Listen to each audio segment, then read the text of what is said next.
Welcome to another Becoming a Modern Man. We are playing Eldrazi and Taxes once again, and this time we're running up against Blueback Faeries. This is our opener. Slightly awkward double shambling vent Ghost Quarter. We can still play Arbiter on turn 2 though, and obviously Ghost Quarter combines quite nicely with that, potentially anyway.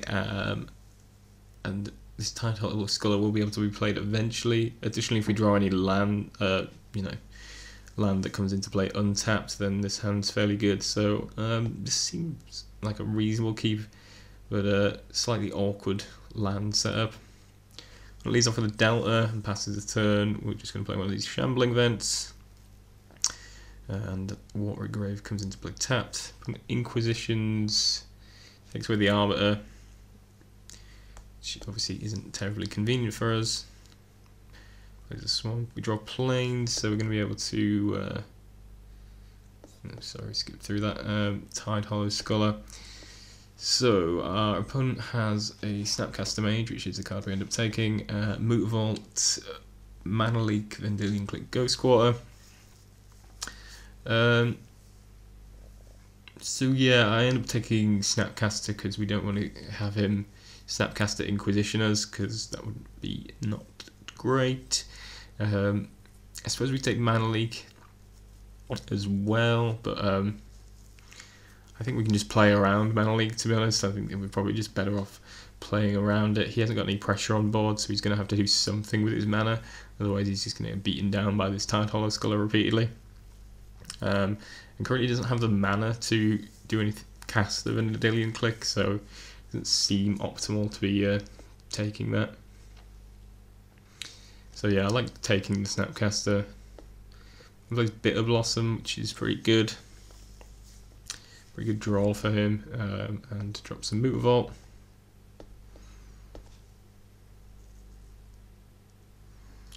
Draw to another land, which is less than great.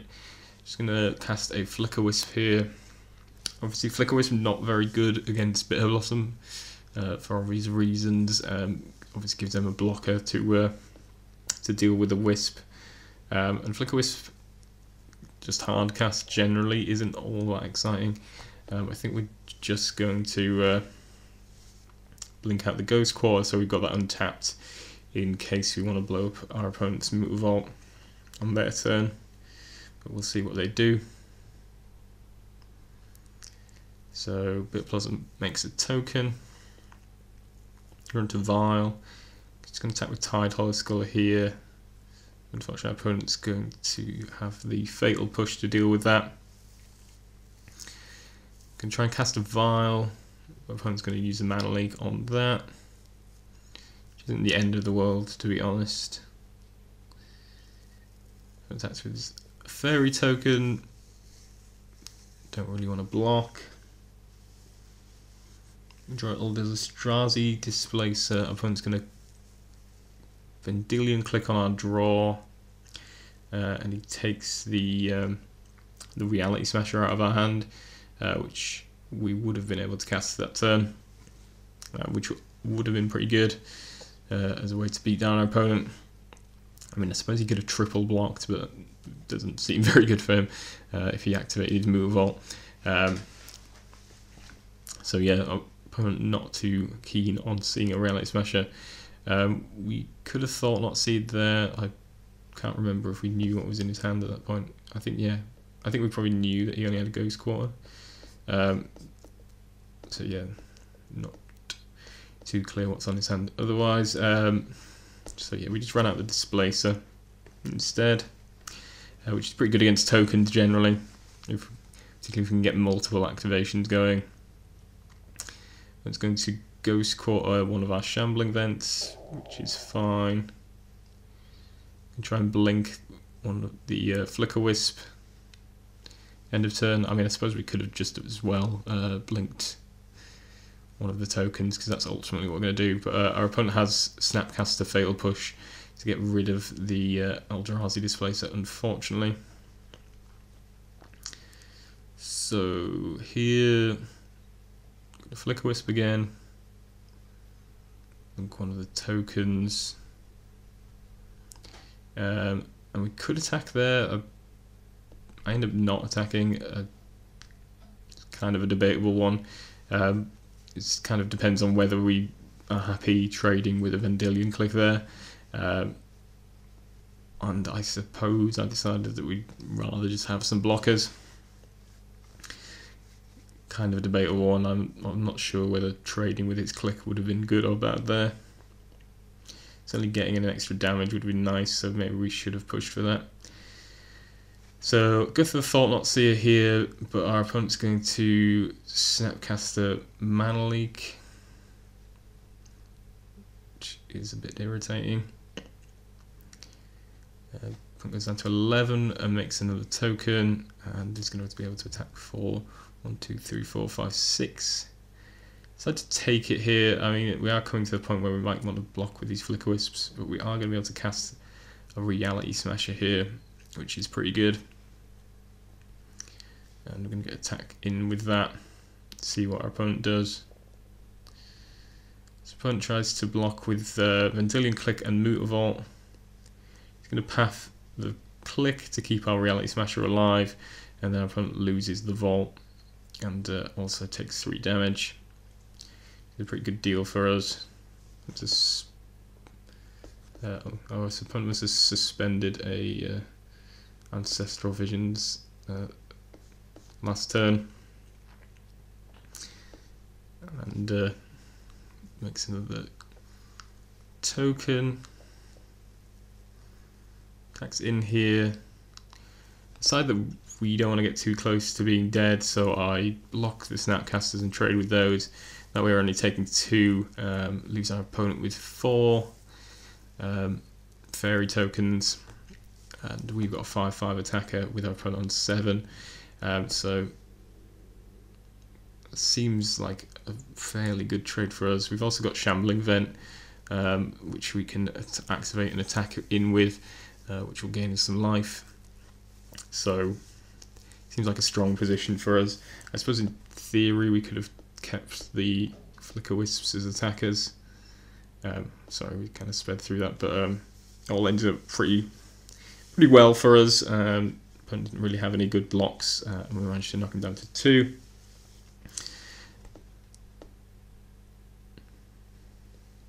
Yeah, as I say, we could have potentially kept the Flicker Wisps, but I think trading with the Snapcasters and keeping a safe life total was important.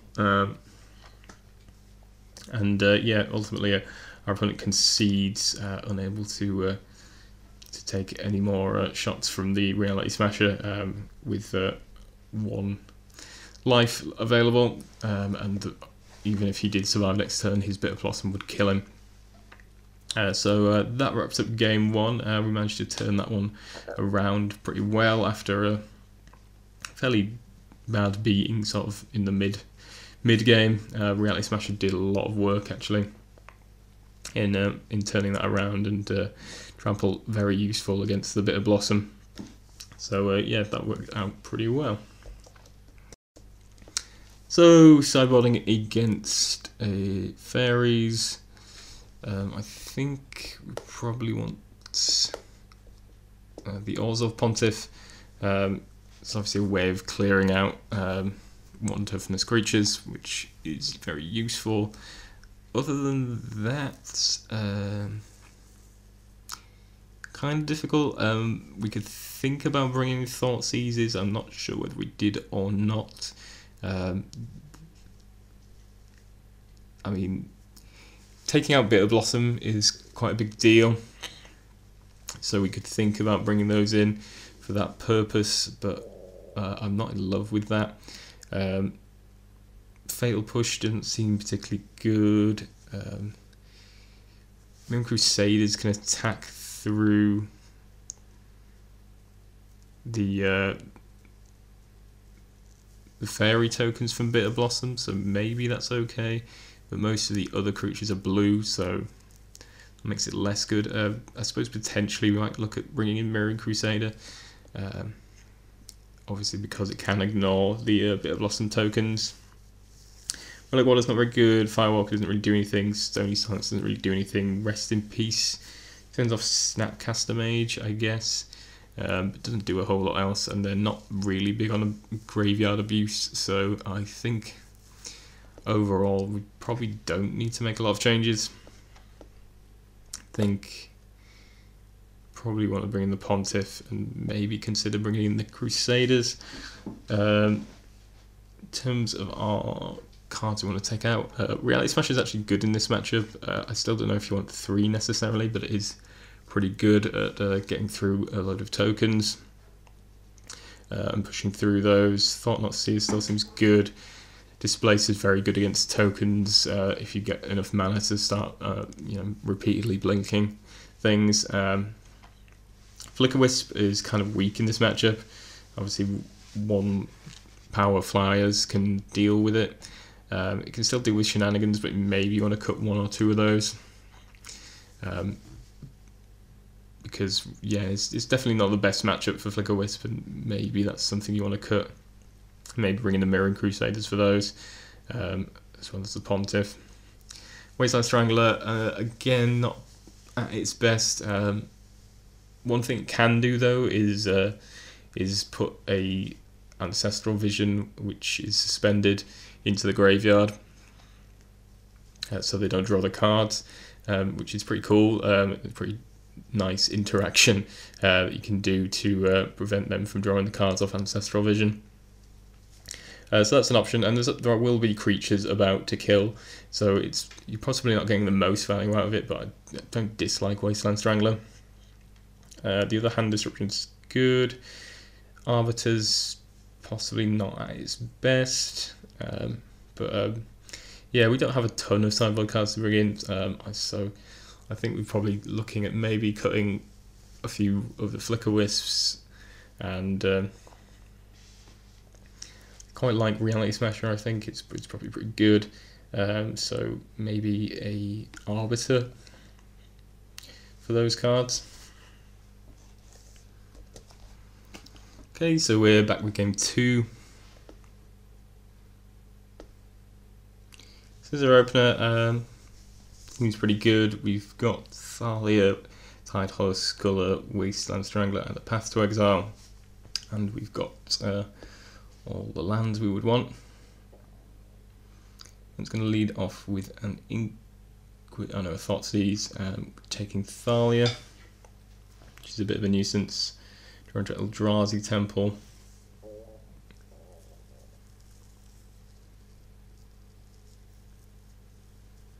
Well, it's turn to Bitter Blossom, which is quite annoying. Certainly going to be difficult to deal with, and we don't have any real answers to Bitter Blossom once it's on the board. We see our opponent's hand, Ceremonious Rejection, which is pretty good. Can deal with our Wasteland Strangler irritatingly enough. Collective Brutality, Snapcaster, Vendilion Click. So yeah, none of these cards are particularly good for us. I think we're going to take the Collective Brutality just because it's a removal spell for the Sculler, which you can potentially get some additional value off. So we're going to take that.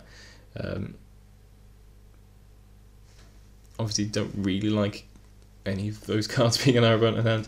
They're all pretty good.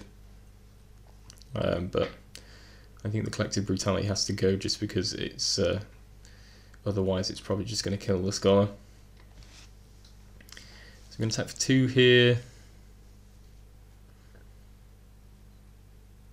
and we're not going to play the Wasteland Strangler into a Ceremonious Rejection, so I'm kind of at an impasse given that we aren't drawing particularly well. Try and play the Flicker Wisp,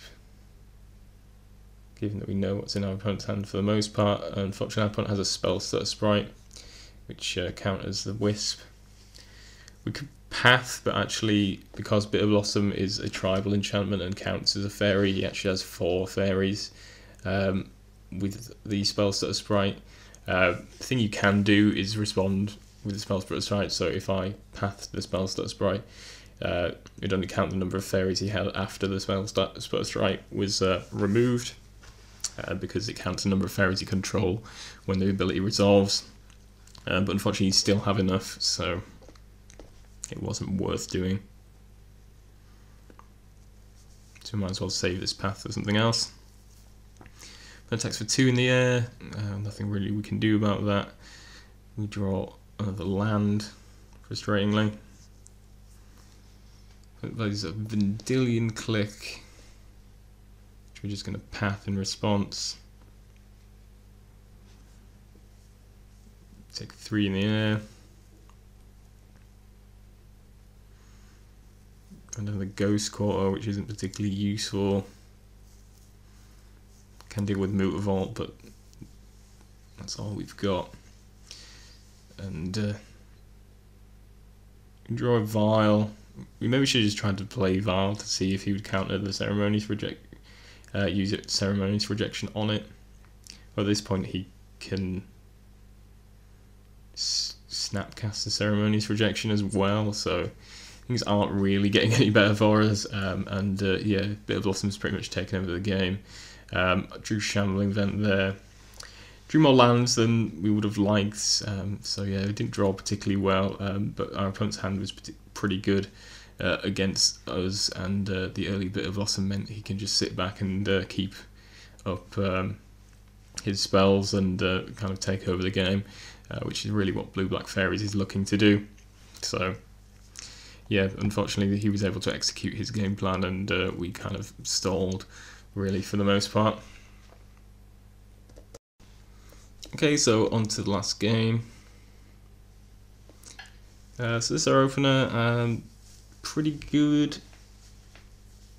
We can either hit a turn 2 Thought-Knot Seer or a turn 2 Thalia, depending on how we want to play this. And we've also got Flicker Wisp here. So yeah, like this hand. I end up leading off with Shambling Vent. I can't entirely recall why, to be honest. I guess maybe I was looking to Thalia just to protect us from counter spells, because getting Thought-Knot Seer countered would be pretty annoying. So our opponent leads off with a Secluded Glen. I'm going to play Thalia here. Oh, and he suspended a Ancestral Vision and revealed the Bitter Blossom in hand. So yeah, really not keen for our opponent to have that Bitter Blossom again, like last game, and I think maybe the game before. Yeah, we've definitely seen a lot of Bitter Blossom, and it's probably one of the best cards for them in the deck. So our opponent ends up having to Fatal Push the Thalia, which gives us an opening to use the Thought-Knot Seer and potentially take this Bitter Blossom that we know he has. So let's take another look at our opponent's hand. So he's got Inquisition, Snapcaster Mage, and Bitter Blossom.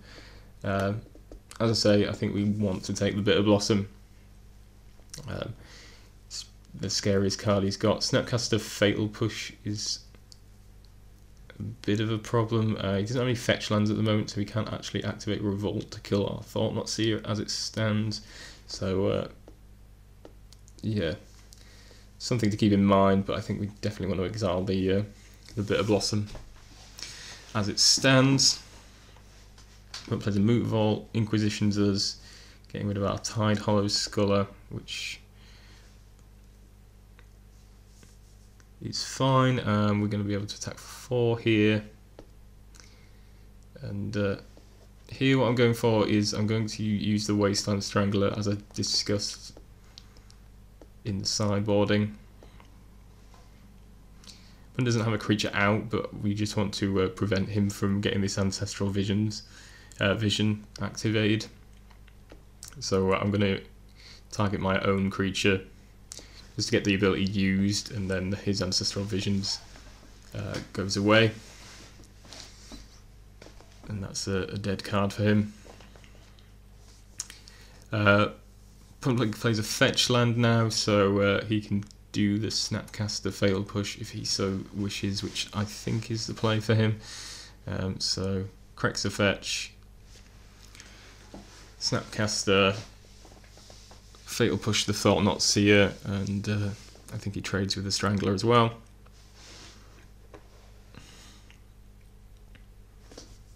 And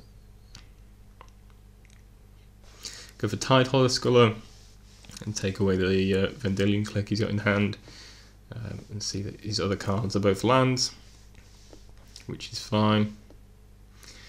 I decided not to Thought Not Seer here. I think maybe that was a bit greedy. I'm obviously just trying to get value out of our Thought Not Seer's ability. Yeah,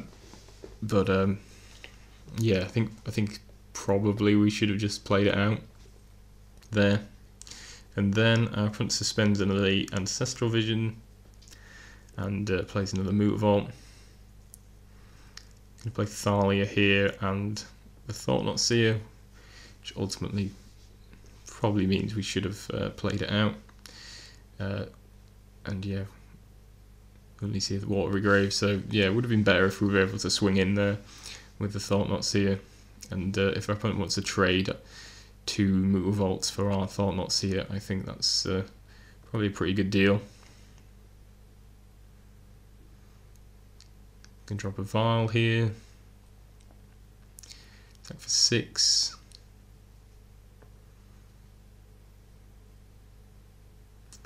And there's a Creeping Tar Pit, which again is fine.